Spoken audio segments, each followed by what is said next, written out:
December 2015, a cloudless afternoon over New York City. Aeroflot Flight 100 from Moscow touches down at John F. Kennedy International Airport. Among its passengers, Yuri Pozhadayev, a former Soviet military translator, a lieutenant colonel in Russia's armed forces, who, in the years to come, would hold sensitive, high-level security posts deep inside Russia's government. A private car is waiting outside for him at JFK, already paid for. His destination? The Upper East Side condominium of Jeffrey Epstein. Why was a man with deep, documented ties to Russian intelligence flying into New York and going straight to the door of the convicted sex offender? This question leads us to his daughter. Svetlana Pozhadayeva first entered Jeffrey Epstein's orbit in 2008. She was 24 years old, a model at Jean-Luc Brunel's Elite Model Management. According to DOJ-released correspondence, she sent Epstein's aide Leslie Groff multiple modeling photographs of herself in May of that year. She was not just an ordinary model.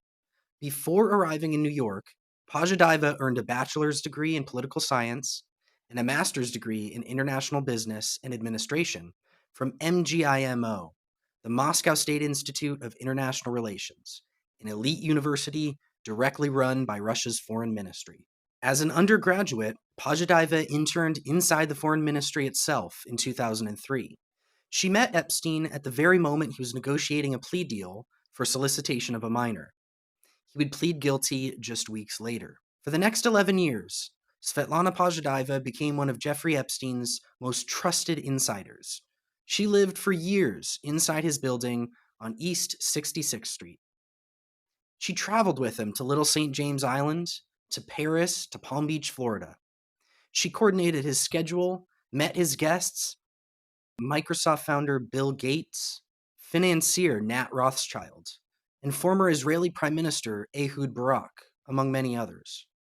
Between 2011 and 2012, Pozhadayeva dated Joshua Fink, the son of BlackRock CEO Larry Fink. After more than a year together, she began emailing Epstein logs of her text messages with Fink. Epstein coached her on what to say back. Those emails suggest Pozhadayeva's circle included Elon Musk. In October 2012, she wrote to Epstein that Josh Fink, and I'm quoting, asked 6 times if Elon has given me anything, and what did Elon give me? Earlier that same month, Epstein emailed Musk directly, inviting him to stay in Paris. He wrote, quote, Svetlana will be in Paris 17 to 20. Come, stay, plenty of room, and much fun. Musk replied, okay, we'll try to make it. It is unclear if he made the trip. In January 2013, Epstein and Pozhadayeva exchanged another series of messages about Fink, and she wrote, appearing to quote Fink directly, quote, I thought you went to California and want to be with Elon now. You have told me as much, end quote. The Newsground was unable to determine the exact nature of Pozhadayeva's relationship with Musk. His attorney, Alex Spiro, did not respond to multiple requests for comment. A source familiar with Pozhadayeva's account of things said in all caps that she and Musk were, quote, absolutely not romantic. Beginning in at least 2010, Pozhadayeva sent Epstein information, pictures, and links to profiles of young women, including, according to the emails released and then removed by the Department of Justice, at least one that appears to reference a 17-year-old girl. On November 22, 2010, Pozhadayeva, then 26 years old, wrote to Epstein that a woman she knew, quote, has a friend Anastasia, 19 years old, with Click Models, lives in Brooklyn. I said, let's have a Russian party next week, end quote. In September 2012, Epstein told Pozhadayeva to go to a party at Cipriani, writing, and I'm quoting directly from the email, quote, all the girls are going to Cipriani tonight. You should go hunting, end quote. In October 2015, she wrote to Epstein about a woman she'd taken for a foot massage, quote, so that she knows how to do it. She would love to come to the island, end quote. And then there was one of the most troubling emails in the entire DOJ release. Pozhadayeva sent Epstein a message with the subject line, Daniel's friend. It contained a link to a Ford Models page. She wrote that the model, quote, will be 18 in October, and noted that Daniel was trying to organize tonight and she hasn't been answering. Daniel is Daniel Siad, a modeling scout in France who, according to the Wall Street Journal, was the person who first introduced Pozhadaiva to Epstein. Pozhadaiva told the Wall Street Journal that she was repeatedly pressured by Epstein to make these introductions, that she herself was a victim. Now, that account deserves to be heard, but it doesn't end the story. Because it was not only Svetlana who benefited financially from the relationship. The entire Pozhadaiva family did. In March 2015, Epstein wired $237,000 to a Moscow bank account at Raiffeisen Bank. DOJ emails show his accountant Richard Kahn describing the payment as being, quote, for Svet's family.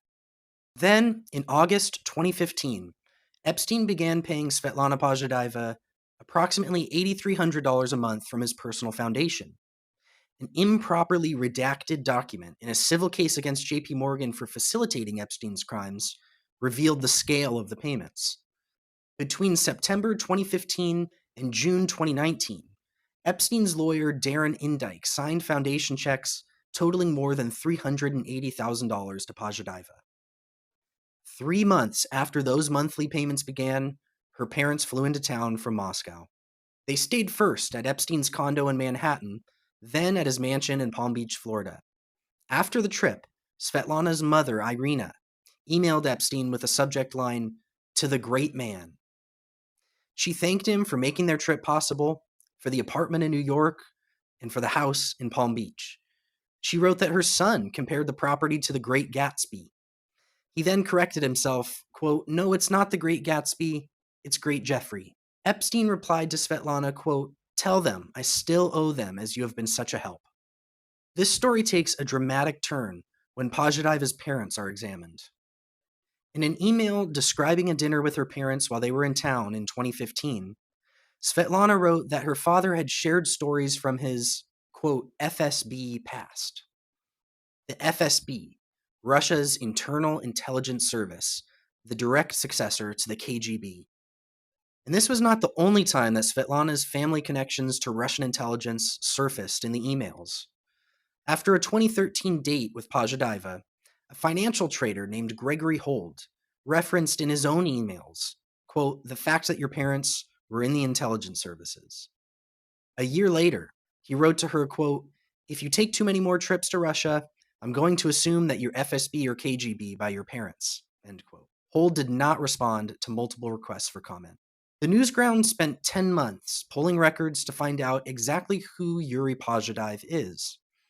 What we found was striking. He deployed to Afghanistan in June of 1978, before the Soviet invasion, as a military translator attached to the 20th Infantry Division. He trained at the Military Institute of Foreign Languages, a prestigious institution known for producing Soviet military translators and intelligence operatives. He later served in the office of the Chief Military Advisor in Kabul during the Soviet invasion itself. He rose to the rank of lieutenant colonel. After leaving the military, he spent roughly 2 decades in commercial industries, alcohol distribution, wine trading, and coffee sales. Then, in December 2017, his career abruptly and dramatically shifted. He joined Technoprom Export, a subsidiary of Rostec, Russia's massive state defense and technology conglomerate. Technoprom Export had been under U.S. sanctions since December 2015 for operating in Crimea. Pozhadaiv was employed there through May 2020 as a leading specialist in a unit involved in building energy facilities abroad. In August 2018, while still employed at the sanctioned firm, he simultaneously took on a second role, Deputy Director of Security at the Iranian branch of RZD International, the foreign arm of the Russian government's Russian Railways. Leaked border crossing records show that he traveled to Iran at least 11 times between 2015 and 2022. A man with an FSB background simultaneously holding security posts at a sanctions-busting defense contractor and at Russia's state railroad, operating inside Iran, itself under severe U.S. sanctions. And it goes further. Most recently, Pozhadaiv has been employed as Deputy General Director for Security at Caspian Services, a company now under the control of the Russian Ministry of Energy. Leaked tax records from 2022 show that he earned roughly 6 times the median Russian salary. So, to take a step back to look at the big picture, a man with a documented FSB background and career spanning Soviet military intelligence, a sanctioned defense company, Russian railways had direct, privileged access to Jeffrey Epstein's inner circle for over a decade. This is not a retired translator. This is a trusted, active intelligence operative. Svetlana's mother, Irina, is also worth examining closely. Before working briefly for Pressa, a Kremlin-run publishing house under the presidential administration from 2000 to 2001, she worked for a Russian company called Ankort. Ankort produced encrypted communications devices, first for the Russian military and later for high-net-worth private clients. One peculiar document from the DOJ release shows that federal prosecutors in the Southern District of New York queried the ICIJ Offshore Leaks database, the global registry of leaked offshore financial structures, for Irina Pozhadeva in August 2018. Epstein was not operating blindly in Russia. He maintained long-standing ties with Russian Deputy Minister Sergei Belyakov, himself a graduate of the FSB Academy, where Russia trains its prospective spies. It was Belyakov who helped support Svetlana Pozhadeva's U.S. visa. Many of Epstein's victims after his 2008 conviction came from Russia and Eastern Europe, and Pozhadeva was frequently his access point into that world. In the final months of Epstein's life, Pozhadeva founded a women's empowerment company called WE Talks, which held monthly forums for women entrepreneurs with the slogan, quote, "Empowering women, one panel at a time." Epstein, the convicted sex offender, was sent a roughly $3,000 invoice for the company's incorporation, and the address for WE Talks matched that of Epstein's personal foundation. Epstein's own attorney, Darren Indike, was WE Talks' trademark attorney. In March 2019, just 4 months before Epstein's arrest, Pozhadeva wrote to Epstein about conversations she was having about how to rehabilitate his public image. She wrote, quote, "We are brainstorming with Masha how we can turn the discussion around and ask why money should not be taken for a good cause just because something had happened 10 plus years ago, and that you funded great projects and probably saved many lives. Hope this can be good." In January of this year, the DOJ released more than 1,000 emails from its Epstein archive that included Pozhadeva's correspondence. Then, quietly, it removed all of them from the public database. Jeffrey Epstein was arrested in July 2019. He was found dead in a Manhattan jail cell the following month.